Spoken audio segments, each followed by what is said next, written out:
Someone at the barbecue asked my boyfriend who he'd date if not me. He pointed at my best friend and said, "Brittany, obviously." Obviously? I stood there holding the potato salad I'd made while my boyfriend Jason and my best friend Brittany both laughed like he'd said something hilarious. We were at our friend Tom's annual summer barbecue with about 30 people, and Jason had just announced to everyone playing the stupid drinking game that he'd pick my best friend if I didn't exist. Come on, babe, it's just a hypothetical question. Jason took another swig of his beer while Brittany tucked her hair behind her ear, the way she always did when she was pleased about something. Besides, Brittany and I have so much in common. It makes sense. No offense, babe, but she doesn't nag about video games or get stressed about work stuff. Brittany giggled and touched his arm. Stop it, you're making me blush. She was loving this attention in front of everyone. But yeah, we do vibe really well. Remember that concert last month? The concert I couldn't attend because I was working overtime to afford Jason's birthday present. You two went to a concert together? I asked, and several people looked surprised. Jason rolled his eyes. You were busy like always. Brittany stepped up. That's what friends do. We should tell her about the other thing, Brittany said, then covered her mouth like she'd revealed a secret. What other thing? I set down the potato salad because my hands were shaking. Jason waved his hand dismissive. Brittany's been helping me apartment hunt. You know, for when we move in together. We'd never discussed moving in together. We're moving in together? Jason laughed. Not we. Me and my future roommates. Brittany found this sick 3-bedroom near her place. Near her place? My best friend was helping my boyfriend find an apartment near her without telling me. When were you planning to mention this? Brittany jumped in defensive. He needs his space. You're always suffocating him with your need to know everything. She said this in front of everyone like it was common knowledge. That's rich coming from someone who texts him more than I do. The words came out before I could stop them. Jason's friend Alex laughed. Oh shit, she knows about the texts. Everyone turned to look at Alex, who immediately looked guilty. I'd seen Jason's phone light up with her messages at midnight, at 1 a.m., at 3 a.m. We're friends. Friends text. Brittany said, but her face was red. Besides, you work nights, so someone needs to keep him company. Tom's girlfriend Lisa pulled me aside. Hey, maybe we should go inside for a bit. But I wasn't moving. No, I want to hear more about how my boyfriend and best friend would be perfect together. Jason stood up annoyed. See, this is why I said Brittany. She doesn't make everything a drama. He walked over to the cooler for another beer. You're exhausting sometimes. Brittany's just easier. Brittany nodded, supportive. You do tend to overthink things. Like when you got upset about me borrowing your dress without asking. The dress she'd worn to Jason's cousin's wedding that I wasn't invited to, because they only had one extra spot. You went to his cousin's wedding? People were really uncomfortable now, but Jason and Brittany seemed oblivious. You were working. Again. Someone had to be my +1. Jason said like this was reasonable. Brittany looked amazing in that dress, by the way. Better than when you wore it to your work thing. He actually compared how we looked in the same dress. Brittany smiled proud. It fit me perfectly. We're basically the same size, except I'm a little more toned. She said this while flexing her arm. That's from all our gym sessions. Tom interrupted. You guys go to the gym together? Jason nodded. Every morning at 6. This one never wants to wake up that early. He pointed at me. But Brittany's dedicated. She spots me in everything. I worked until 7 a.m. most mornings, which they both knew. So, while I'm saving lives at the hospital, you two are working out together? Brittany laughed. Saving lives? You're a nurse, not a doctor. You basically just follow orders. My best friend since middle school just dismissed my entire career. At least I have a career. You're still living off your parents at 26. Brittany's face went dark. My parents support my art. Not everyone has to slave away at a depressing job. She moved closer to Jason, protective. Jason understands my creative spirit. He's actually been modeling for my paintings. This was news to everyone. You've been modeling for her? I asked Jason, who shrugged. She needed a subject, and I have a good body. He lifted his shirt to show his abs, which was weird and awkward. Bro, you're 5'8". Models are like 6'2" minimum. Jason got defensive. Height doesn't matter for certain types of modeling. Brittany's been taking photos for my portfolio. He pulled out his phone to show everyone. Look at these shots she took. The photos were Jason, shirtless in various poses in what was clearly Brittany's bedroom. These were taken in your room, Brittany. Lisa said what everyone was thinking. Brittany got defensive. So? The lighting is better there? It's not weird? She grabbed Jason's phone to show more. This one's my favorite. Very intimate and vulnerable. It was Jason on her bed looking at the camera with what he probably thought was a sexy expression. Why is he on your bed? I asked, and the entire barbecue was watching now. Brittany started saying something about natural light and artistic composition, but I was already walking away from the group gathered around the patio table. My legs felt weird and disconnected, like they belonged to someone else, but they kept moving toward the side gate that led to the front of Tom's house. Behind me, I heard someone say my name, but the voices all blended together into noise I couldn't separate into actual words. The gate latch stuck for a second, and I had to pull it twice before it opened, and then I was on the front lawn walking faster toward where I'd parked my car on the street. Footsteps came up behind me quick, and then Alyssa was there touching my arm gently, trying to get me to stop or at least slow down. She asked if I was okay, and her face looked really worried. But when I opened my mouth to answer, nothing came out except a weird choking sound that wasn't quite crying. She asked again if I wanted her to come with me, or if I needed to sit down for a minute, but I just shook my head and pulled my keys out of my purse. My hands were shaking so bad it took 3 tries to unlock my car door, and Alyssa stood there watching me with this helpless expression, like she wanted to do something but didn't know what. I finally got the door open and climbed in, and she stepped back onto the curb as I started the engine. Through the windshield, I could see her mouth moving, saying something else, but I was already pulling away from the curb and driving down Tom's street away from the barbecue, and all those people who'd just watched my boyfriend and best friend humiliate me. I made it 2 blocks before my hands started shaking, so hard I had to pull over into a parking lot next to a closed dry cleaner. My whole body was shaking, actually, and my breathing came out in these short gasps that made my chest hurt. I sat there gripping the steering wheel trying to make myself calm down enough to drive safely, but every time I closed my eyes, I saw Jason's face when he said Brittany was easier than me. After maybe 10 minutes, I started driving again, but 3 blocks later the shaking got worse, and I had to pull into a gas station and park near the air pump. A guy pumping gas at the next pump over glanced at me, and I turned my face away and pretended to look at my phone until he left. When I finally made it to my apartment complex, I sat in my assigned parking space with the engine off, just staring at the steering wheel. The clock on my dashboard said it was only 7:30, which meant I'd been at the barbecue for less than 2 hours, even though it felt like days had passed since I walked in carrying that stupid potato salad. My phone buzzed in my purse, but I didn't check it. Dawn from the apartment next to mine walked past carrying grocery bags and stopped when she saw me sitting in my car. She came over and tapped on my window, asking through the glass if everything was all right. I nodded and gave her what I hoped looked like a normal smile and waved to show I was fine. She looked uncertain but nodded back and continued toward the building entrance. I waited until she disappeared inside before I got out of my car and walked to my apartment on the 2nd floor. Inside my apartment, I dropped my purse on the floor by the door and went straight to my bedroom without turning on any lights. I grabbed my phone and sat on my bed with my back against the headboard and opened my text messages. There were already 3 new messages from people at the barbecue, but I ignored those and scrolled back through my conversation history with Jason, going back weeks and then months. Every message I'd sent him asking what he was doing or if he wanted to come over suddenly looked different, now that I knew he was probably with Brittany when he said he was busy or tired or hanging with the guys. I opened my photos and started scrolling through, looking at every picture from the past 6 months. There was the concert Brittany and Jason went to without me, and I remembered that night exactly because I'd worked a double shift that ran until 3 in the morning. Jason had texted me around midnight saying he was bored and going to bed early, and I'd felt guilty for not being available. I pulled up my work schedule app and checked the date, and sure enough, I'd covered an extra shift that night because Jason had been short on rent money and asked if I could help him out. He'd promised to pay me back but never did, and I'd just let it go because that's what you do for people you love, supposedly. I switched to my email and searched for receipts from the past few months. The gaming setup I bought Jason for his birthday cost $847, which I'd saved up by working 3 weeks of overtime shifts on top of my regular schedule. The receipt was dated June 15th and his birthday was June 20th, so I'd planned ahead to make sure it arrived on time.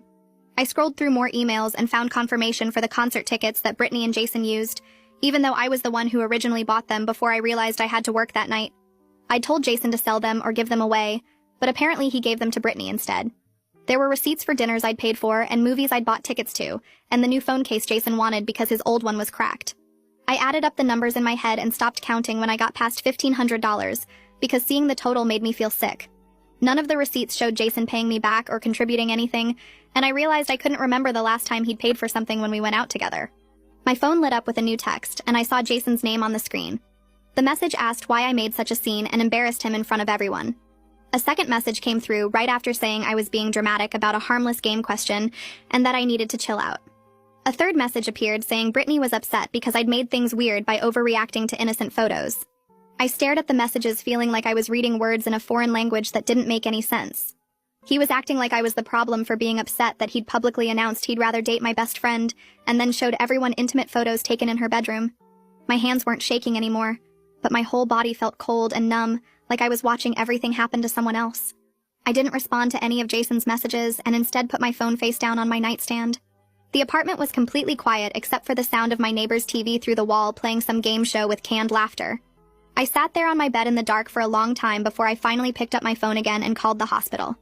My supervisor answered on the third ring, and I told her I needed to call in sick for my shift tomorrow night. My voice came out scratchy and weird, and she asked if I was okay because in 2 years of working there, I'd never called in sick once. I said I thought I was coming down with something and just needed a day to rest.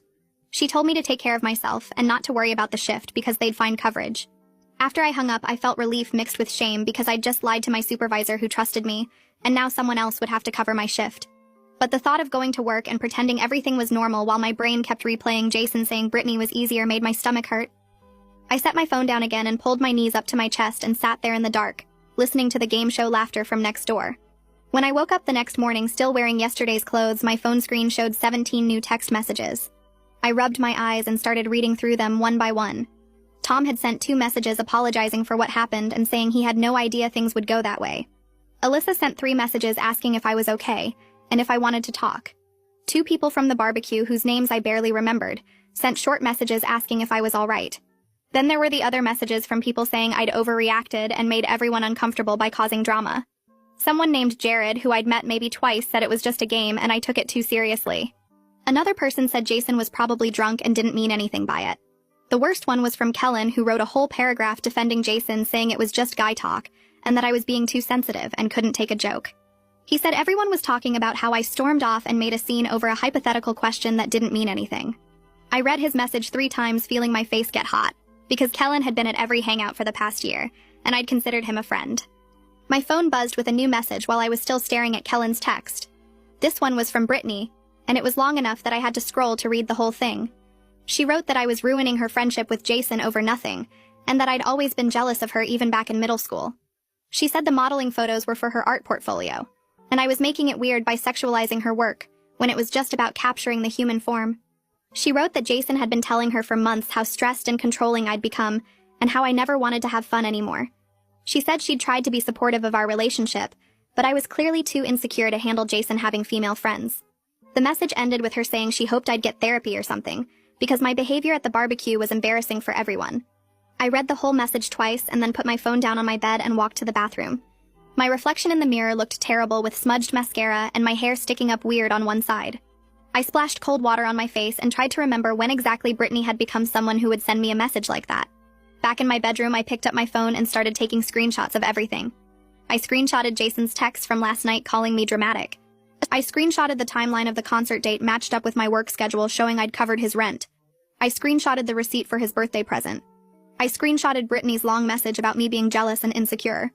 I screenshotted Kellen's message defending Jason. I went through my photo gallery and screenshotted pictures of Jason and me together from months ago, when things seemed normal compared to recent photos where I was always alone or just with coworkers. I saved everything to a folder on my phone not because I had any kind of plan, but because I needed to see it all organized in one place to prove to myself this was really happening.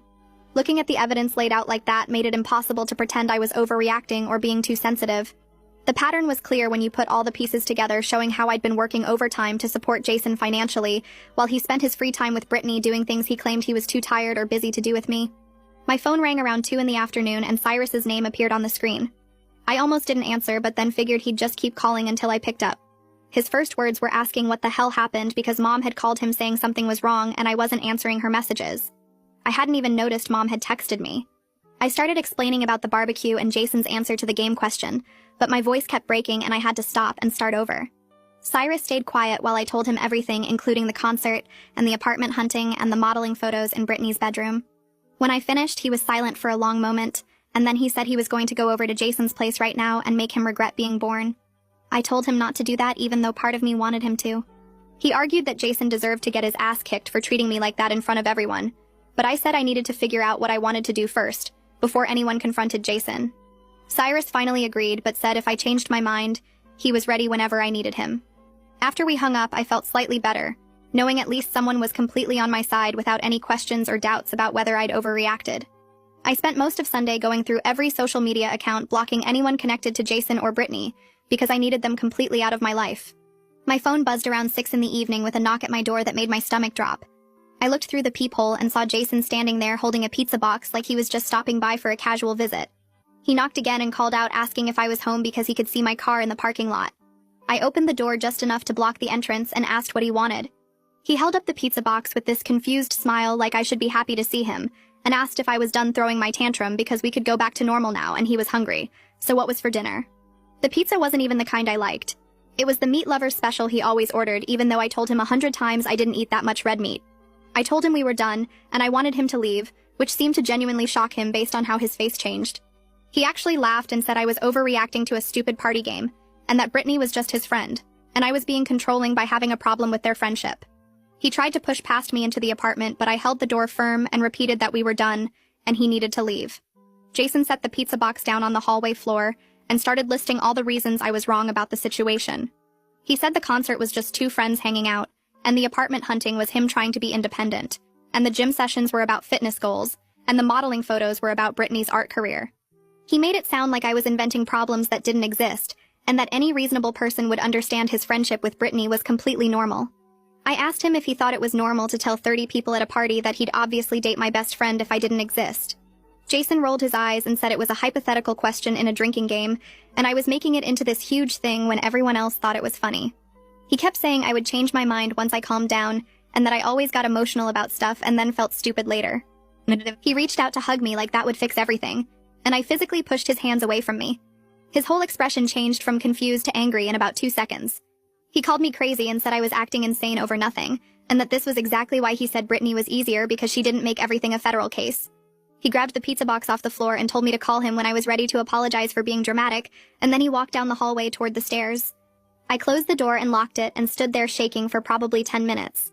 I called a locksmith first thing Monday morning even though Jason never had a key to my apartment because I didn't trust him not to somehow get one made. The locksmith asked if I was having security concerns, and I just said I recently ended a relationship and wanted to feel safe in my own space. He nodded like he'd heard that before and didn't ask any follow-up questions. The whole process took about 40 minutes and cost me $200 I didn't really have to spare, but it was worth it to know Jason couldn't just show up inside my apartment somehow. The landlord called me later that afternoon because apparently you're supposed to notify them before changing locks, and I explained the situation about ending a relationship and needing to feel secure. She was actually really sympathetic and said she understood completely and just needed a copy of the new key for emergencies, which I dropped off at the office that evening. I went back to work for my next shift on Tuesday night, and Whitney immediately noticed something was wrong when I walked into the break room. She asked if I was okay, and I gave her the basic story about the barbecue and Jason's answer and everything that came out about the concert and the apartment hunting and the modeling photos. Whitney listened without interrupting, and then told me about her own experience with a guy who made her feel crazy for noticing obvious red flags. She said he used to tell her she was too sensitive whenever she brought up concerns about his female coworker, and it turned out he'd been sleeping with the coworker for 6 months. Her story made me feel less alone in what I was going through, because she understood exactly how it felt to be gaslit about something you could clearly see happening. My phone kept buzzing throughout my shift with texts from Jason that alternated between apologizing and blaming me. During our break, Whitney asked to see the messages, and I showed her the 15 texts he'd sent since I got to work. One text said he was sorry for calling me crazy and that he loved me and wanted to work things out. The next text said I was being unfair and controlling and that I needed to grow up. Then another apology followed by another message saying Brittany was right about me being jealous and insecure. Whitney looked at the messages and said someone who respected my decision to break up wouldn't be harassing me like this. She convinced me to block his number right there in the break room, and I did it, even though part of me felt guilty about cutting off communication completely.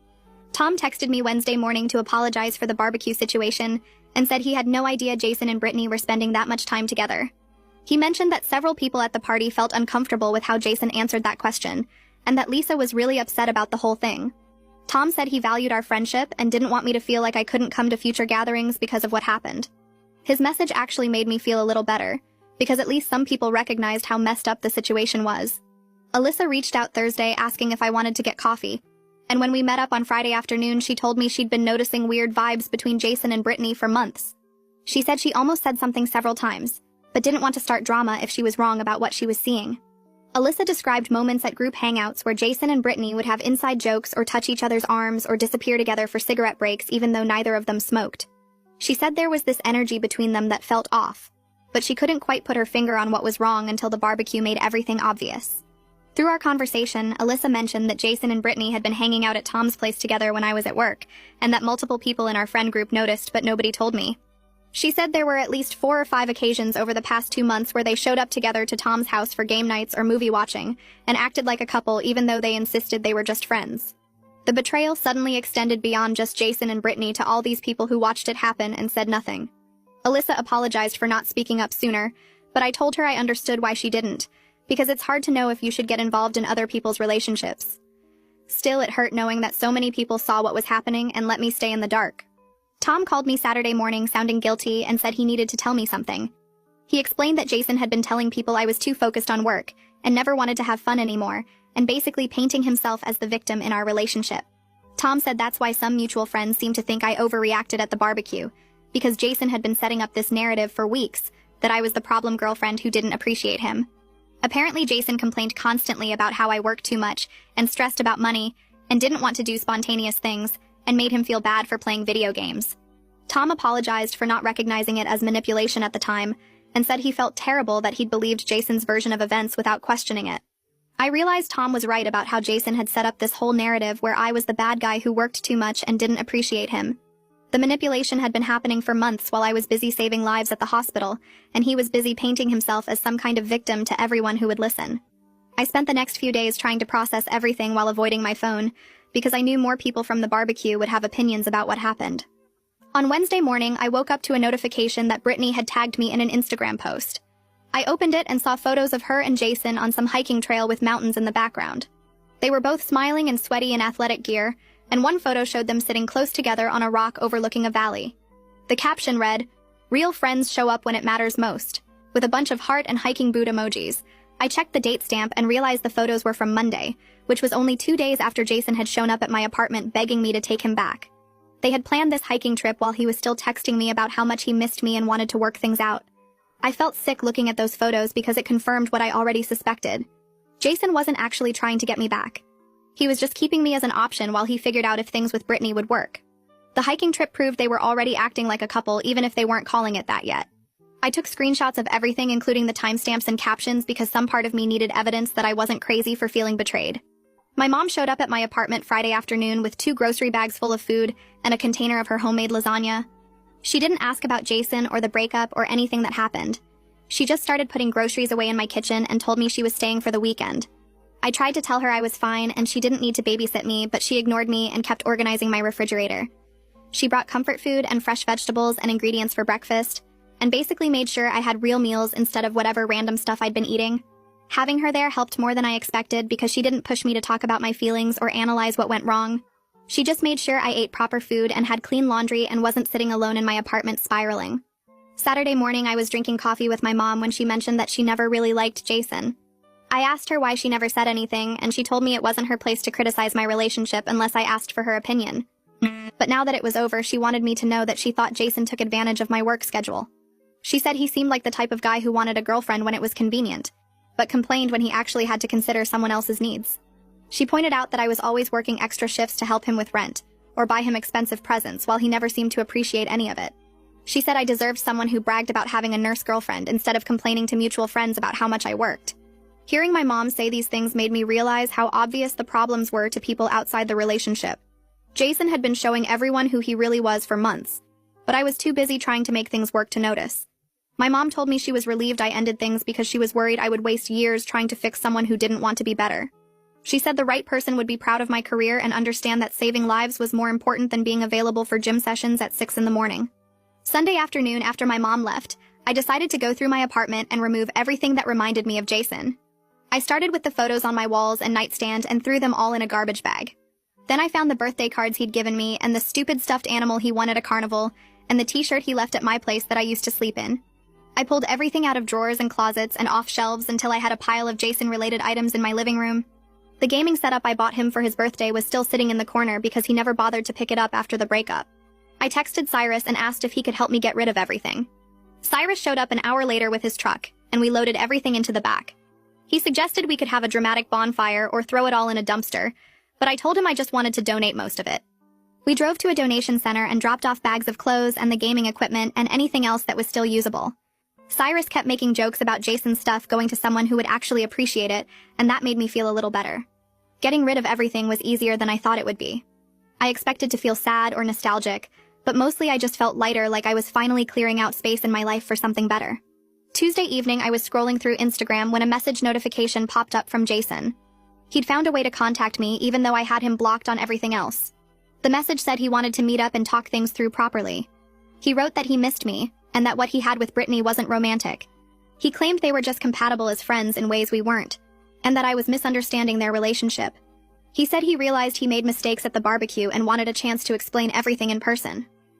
Part of me wanted to ignore the message completely, but another part of me wanted closure, and a chance to say everything I needed to say without him interrupting or deflecting. I agreed to meet him Wednesday afternoon at a coffee shop near my apartment. I picked a public place with lots of people because I didn't trust him not to make a scene if things got heated. I told Whitney about the meeting, and she made me promise to text her when it was over. I got to the coffee shop 15 minutes early and ordered a drink and sat at a table near the window where I could see the parking lot. Jason's car pulled in 30 minutes after our agreed meeting time, and I watched him check his hair in the rearview mirror before getting out. He walked into the coffee shop and spotted me and came over acting like showing up late wasn't a big deal. He sat down across from me and immediately started talking about how hard the breakup had been for him. He said he'd been really struggling with everything and that he missed having me in his life. He talked about how lonely he felt and how he didn't realize how much he relied on me until I was gone. He went on and on about his feelings and his experience and his difficulties, without once asking how I was doing or acknowledging that he was the one who caused all of this. I sat there drinking my coffee and letting him talk, because I wanted to see if he would eventually get to an actual apology or take any responsibility for what happened. Jason admitted that he and Brittany had been spending more time together lately, but he insisted it was only because I was always working. He said he needed companionship and someone to do things with, and Brittany was available when I wasn't. He actually had the nerve to suggest we could try our relationship again, if I was willing to cut back my hours at the hospital and be more available for him. He said relationships require compromise, and that maybe I had been prioritizing my career over us. He made it sound like the whole problem was my job, and my schedule, and my unwillingness to put him first. I told Jason that I work night shifts because I'm saving people's lives and supporting myself financially, and I'm not apologizing for having a career I care about. I said that plenty of people have relationships where both partners work demanding jobs, and they make it work because they respect each other's commitments. His response was that Brittany doesn't make him feel bad about playing video games all day, and that she understands his need for freedom and flexibility. Hearing him say that told me everything I needed to know about his priorities. He wanted a girlfriend who would be available whenever he wanted attention, but wouldn't expect him to contribute anything meaningful to the relationship. When I brought up the apartment hunting and the modeling photos in Brittany's bedroom, Jason got defensive. He said I was twisting innocent things into something bad and making everything seem worse than it actually was. He claimed the apartment hunting was just Brittany being helpful since she knew the area better, and the photos were just for her art portfolio. He said I was being paranoid and jealous, and that I couldn't accept that he had a close friendship with someone else. He got more and more annoyed as I kept pushing back on his explanations, until finally he stood up and said he couldn't talk to me when I was being unreasonable. He left the coffee shop without paying for his drink, and I sat there for another 20 minutes just processing how delusional he was about the whole situation. That evening I got a message from Brittany saying she heard I met with Jason, and that I needed to stop trying to come between them. She wrote that their connection was special and real, and that I was being a bad friend by not supporting her happiness. She claimed that Jason and I were never right for each other anyway, and that she could see that even when we were still together. She said I should be happy for them instead of causing drama and making everything difficult. The message was so ridiculous that I almost laughed because she actually believed she was the victim in this situation. I opened my phone and typed out one message to Brittany telling her that real friends don't go after their best friend's boyfriend, and that I wanted nothing more to do with her. I hit send and immediately blocked her number before she could respond with more excuses or fake concern.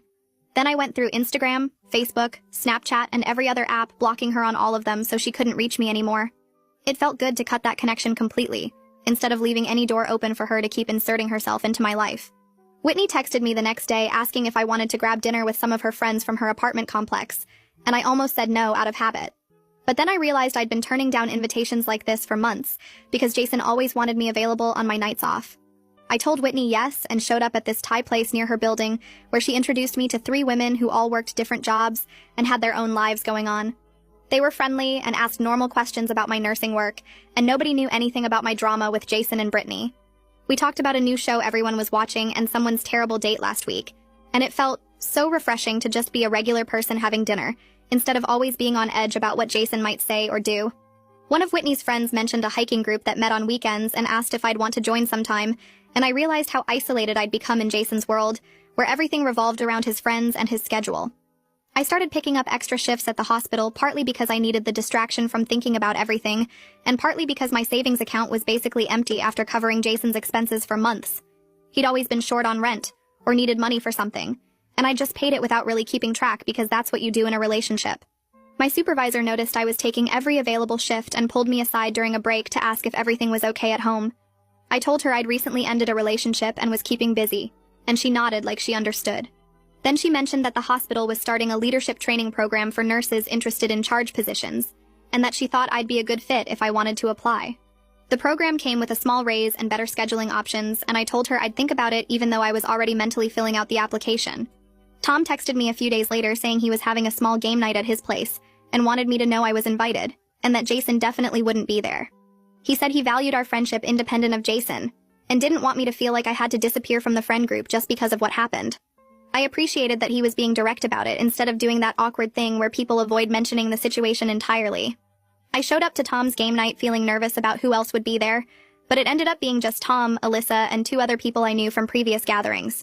But we played this card game that required actually paying attention, and I found myself laughing at someone's terrible strategy and forgetting to feel anxious about the whole situation. Alyssa pulled me aside later while we were getting drinks from the kitchen and mentioned that Jason had apparently been upset about not being invited tonight. She said he'd texted Tom asking what was going on, and seemed genuinely surprised that Tom was still hanging out with me. Jason had assumed everyone would automatically take his side, or at least stay neutral by avoiding both of us, but that wasn't happening. Alyssa said she'd been meaning to tell me that several people from the barbecue had reached out to her afterward, saying how uncomfortable Jason's behavior made them. The way he'd compared how Brittany and I looked in the same dress and showed those bedroom photos to everyone had crossed a line that even his friends noticed. During the game, someone mentioned the barbecue incident casually, and another person said they'd thought the whole thing was really disrespectful to announce in front of everyone like that. I learned that Kellen was apparently the only one still fully defending Jason, and even he was getting tired of listening to Jason complain about how I'd overreacted and ruined everything.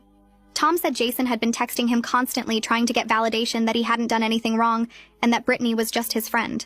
But Tom had finally told him that parading around your girlfriend's best friend as your backup option in front of 30 people were a jerk move, regardless of intent. I felt this weight lift knowing I wasn't crazy for being hurt by what happened and that other people had seen how wrong it was even if they hadn't said anything at the time. I filled out the application for the leadership training program at work and submitted it along with a recommendation from my supervisor. 2 weeks later, I got an email saying I'd been accepted into the program starting next month. The acceptance letter outlined the small raise that came with it and mentioned that charge nurses typically got better scheduling flexibility and more input on their shifts. Whitney found me in the break room after I got the news and gave me a hug saying she knew I'd get in. She pointed out that I was already doing better without Jason dragging me down with his constant needs and complaints. I hadn't really thought about it that way, but she was right that I had more energy for my actual job now that I wasn't spending my off time managing Jason's feelings about my work schedule. Cyrus called me one evening and mentioned he'd run into Jason at the gym where they both had memberships. Jason had apparently tried to act friendly and ask how I was doing like they were just casual acquaintances catching up. Cyrus told him to move on and leave me alone, which Jason hadn't taken well according to my brother. Jason had gotten defensive and said he was just being nice, and that I was the one making everything difficult by turning people against him. Cyrus said he'd told Jason that nobody needed to turn anyone against him because his own actions at that barbecue had done the job just fine. I thanked my brother for having my back, even though part of me wished Jason would just fade away entirely instead of trying to maintain these weird connections. I signed up for therapy through the hospital's employee assistance program, which gave staff members a certain number of free sessions per year. The therapist I met with was this older woman who asked me to walk her through the relationship and the breakup without interrupting or offering advice right away. After I finished talking, she pointed out patterns where I'd accommodated Jason's needs while he never considered mine. She asked me when Jason had last worked overtime to afford something for me or changed his schedule to support my career, and I realized the answer was never.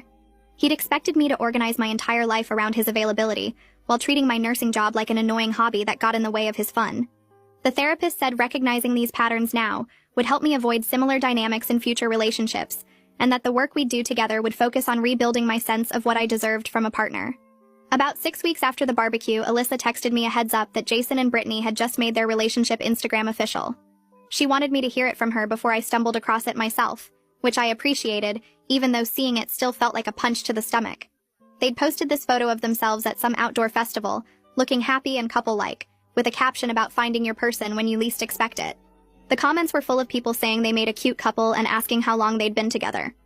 I stared at the photo for a minute, taking in how quickly they'd moved from secret hangouts to public relationship, and then I closed the app. It stung knowing they were together, but mostly I felt relieved that I wasn't the one dating Jason anymore, and dealing with his selfishness while he probably did the same thing to Brittany that he'd done to me. I closed the Instagram app and set my phone face down on my coffee table. The photo of them at that festival kept trying to replay in my mind, but I forced myself to focus on the TV show I'd been watching before Alyssa's text. Whitney had invited me to meet some of her friends that weekend at a pottery class, and I'd said yes without thinking twice about whether Jason might be doing something with Brittany at the same time. That felt like progress, even though my chest still felt tight looking at their happy couple photo. By the next morning, the tightness had shifted into something different, something lighter. I woke up and realized I hadn't dreamed about the barbecue for the first time in weeks. My apartment was quiet and clean and entirely mine. No Jason's dirty dishes in the sink. No texts asking what I was making for dinner. No guilt about working late shifts. I made coffee and sat by my window watching people walk their dogs, and realized the relief was stronger than any hurt. Whitney texted asking if I wanted to grab breakfast before our shift, and I met her at the diner near the hospital. She ordered pancakes and I got an omelet, and we talked about her upcoming vacation plans and a funny patient interaction from last week. There was no comparison happening, no subtle competition about who looked better or who had the more interesting life. She asked how I was doing with everything, and I told her honestly that I felt free. Free from Jason's constant criticism about my work schedule. Free from Brittany's undermining comments disguised as concern. Free from trying to make myself smaller so they could feel bigger. Whitney smiled and said she could tell I seemed different lately, more relaxed. She invited me to her book club that met every other Thursday, and said the women were funny and smart and would love me. I said yes, even though I hadn't been to a book club since college. That weekend I went to the pottery class with Whitney and 3 of her friends, and spent 2 hours making a completely lopsided bowl, while laughing at how bad I was at centering clay on the wheel. Nobody knew about Jason or Brittany or the barbecue. I was just someone new making terrible pottery and having fun. One of Whitney's friends mentioned they did trivia nights at a bar downtown and invited me to join their team. I added it to my calendar and realized I was building a social life that had nothing to do with Jason's friend group or Brittany's drama. On Monday, my leadership training program started with an orientation session where they explained the curriculum and expectations.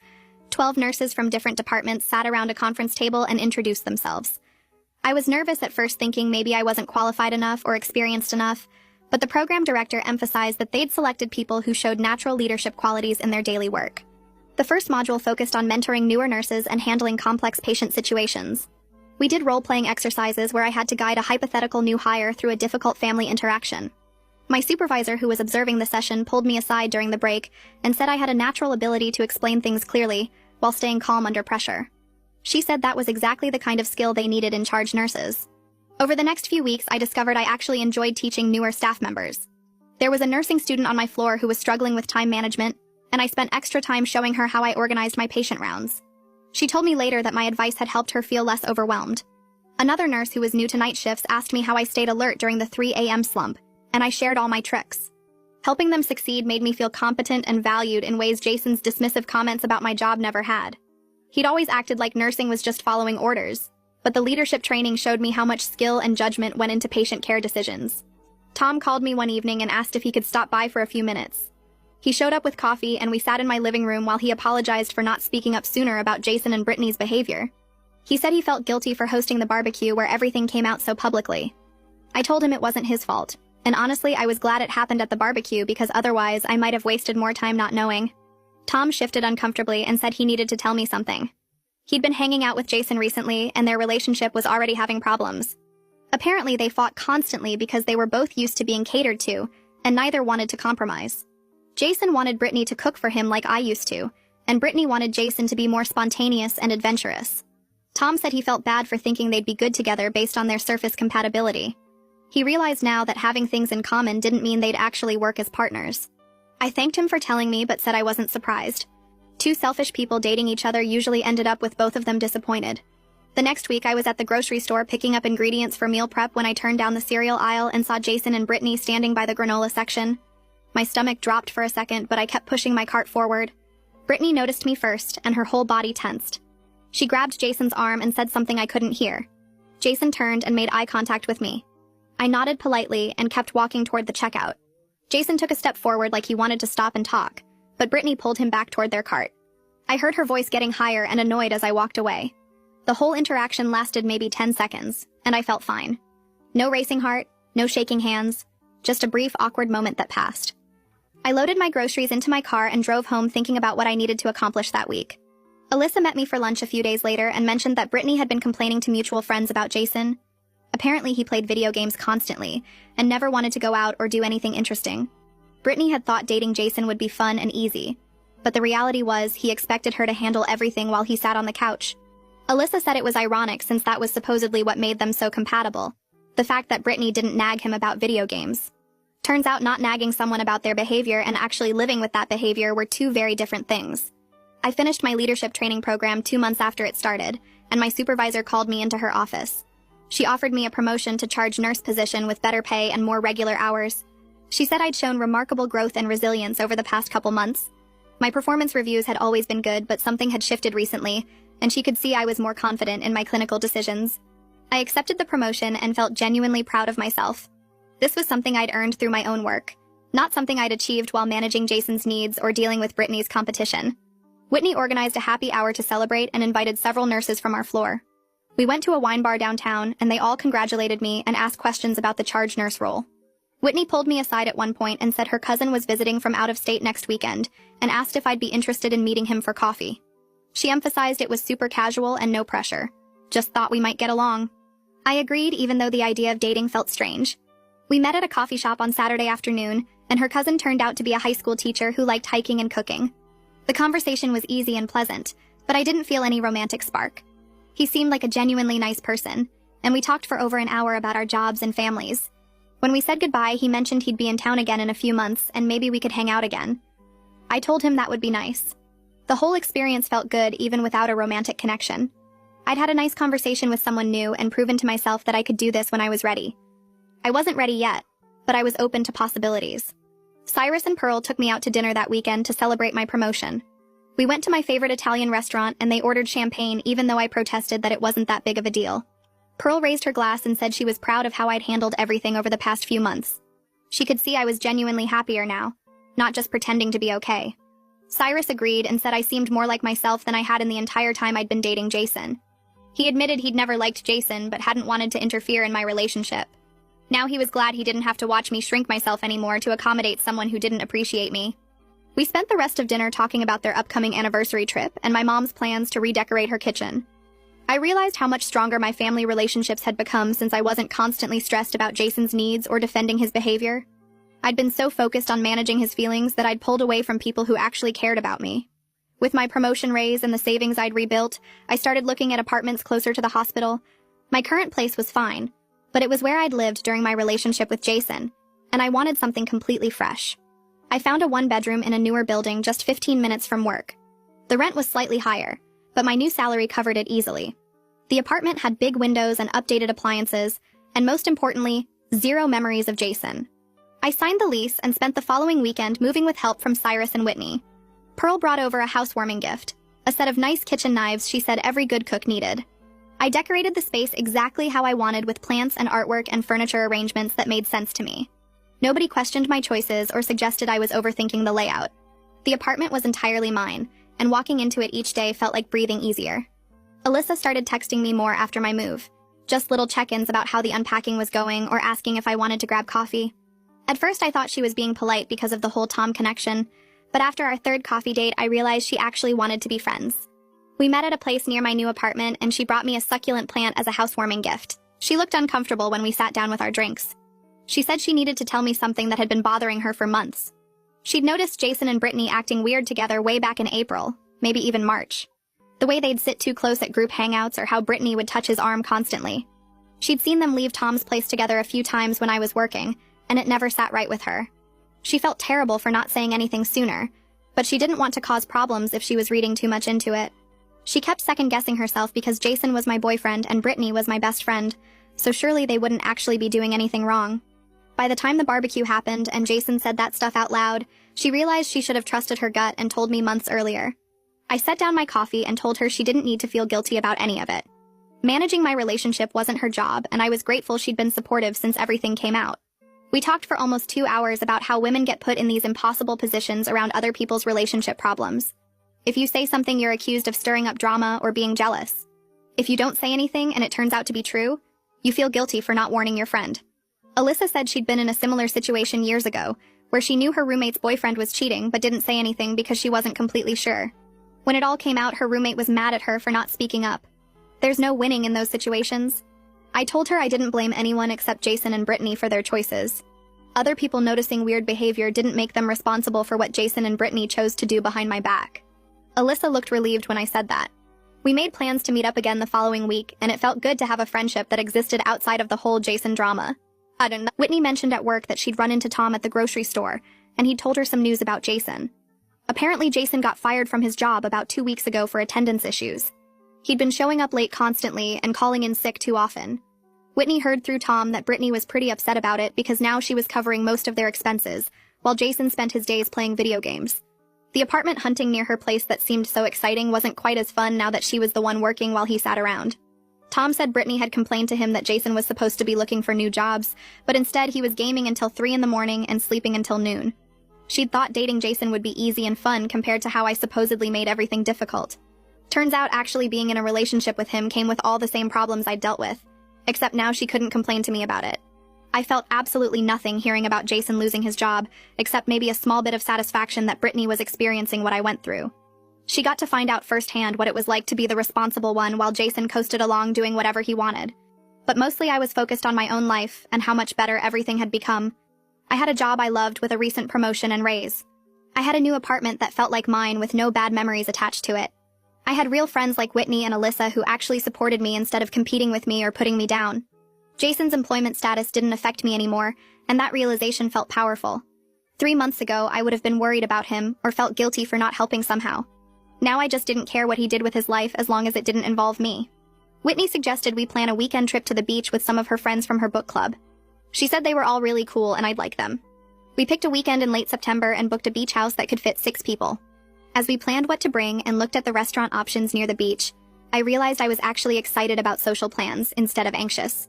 For the entire time I dated Jason, social events felt stressful because I never knew if he'd show up on time, or if he'd spend the whole time on his phone, or if he'd say something that would embarrass me in front of other people.